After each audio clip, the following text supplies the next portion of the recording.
I just love being in the water, and I love photographing little itty-bitty things, but my heart was stolen by a manta ray some years ago. In the early days of Howard's career, he was doing a lot of assignment work, and and when I could get away from my job, because I had a different career before I joined Howard Hall Productions, I was working as a nurse, I would most often take my vacation time to go out on film shoots with him. So we were in the Sea of Cortez working on a project for American Sportsman that was supposed to be all about hammerhead sharks at the Maurice La Seamount. So we're on the boat one day, and I jump in the water to make a dive, and there's Marty Snyderman hovering over the back of a giant Pacific manta ray. And I see him trying to pull some fishing line off. And he sees me coming down, and he says, "I'm out of air, you take over." So he leaves. I'm with this manta ray, and it has fishing line wrapped around its cephalic fin.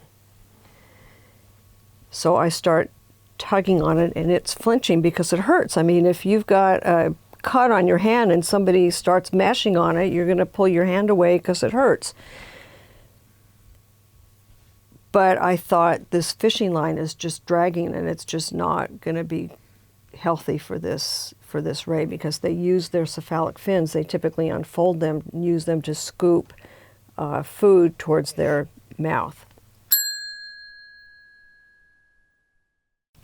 So I persist in trying to get this off, and finally managed to pull off the fishing line. In the meantime, I see Howard coming back from a dive with Dan Waterman and Peter Benchley, and he later tells a story that he saw me with this manta and thought, well, I'm never going to see her again, because what happened was, after I got the fishing line off and I sort of packed down the skin a little bit, and I mean, this manta just stayed hovering there, allowing me to do all this, which is just crazy when you think about it, because if they don't want to be close to anybody, to a human being, you can't begin to swim fast enough to try to stay in pace with them if they don't want you nearby.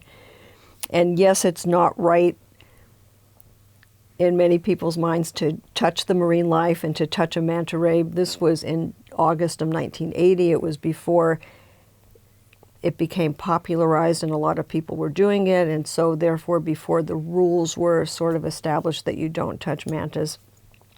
In any case, I sort of packed the skin down, and then I was just done playing nurse with this manta ray, and I sort of settled on its back, put my hands out here, and it just started swimming with me.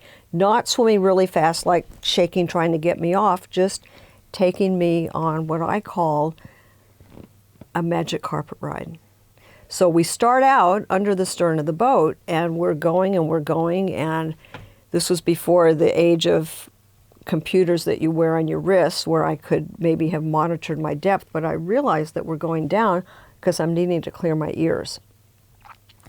And at some point I think, Michelle, you got to surface, because you don't know where this ray is taking you.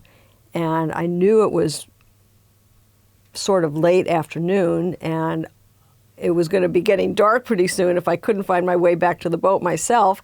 And so nearest land was 8 miles away. Yes. So I suddenly thought, well, for safety, you better surface. And I suddenly realized we're back at the anchor line. This magic carpet ride that I was taken on was sort of doing a survey, and then the manta ray took me back to the boat.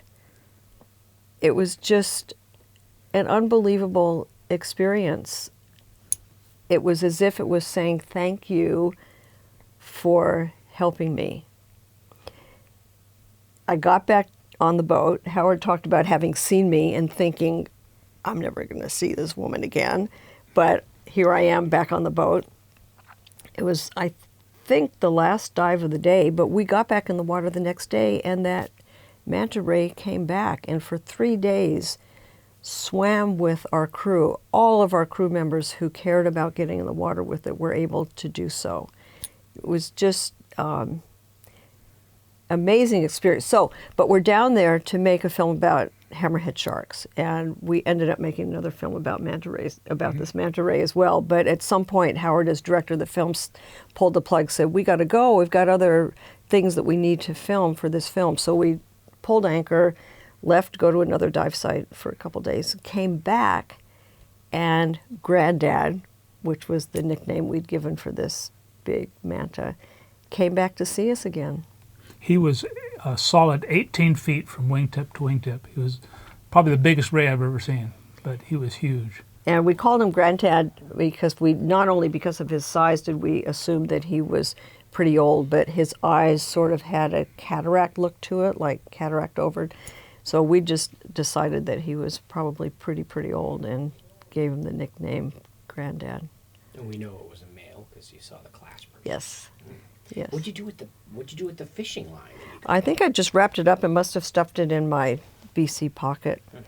It was just a very, very magical experience to be able to help an animal that was so big like that I knew that its health and therefore its life would be endangered if it didn't get disentangled from this line. So being a part of helping that animal to survive was just really, really, really heartwarming.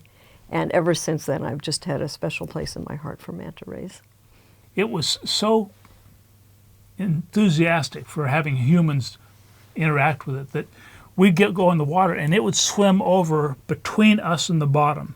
So you had to go down and go around the ray to continue your dive because it wanted you to come down and touch it and pet it. It wanted the interaction. I am fully aware and acknowledge that as humans in the ocean, we need to be respectful for the environment, respectful to the animals, not harass them.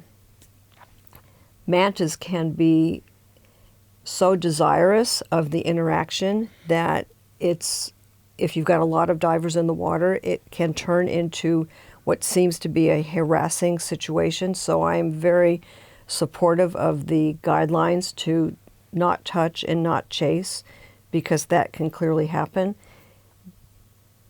There's also times that they just want that interaction and they come around, and if you blow bubbles up on their undersurface, they like it. They're being tickled or I don't know what, but they want that interaction.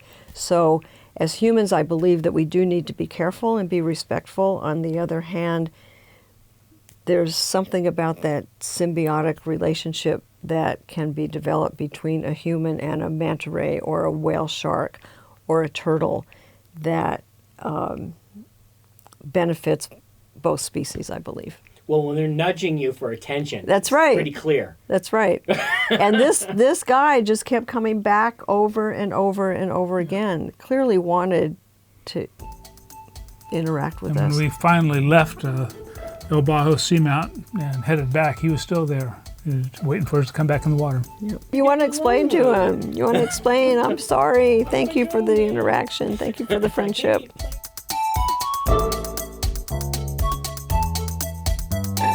Hey everyone! Thanks for watching our latest episode all the way to the end. Hit that subscribe button now so you won't miss our next episode.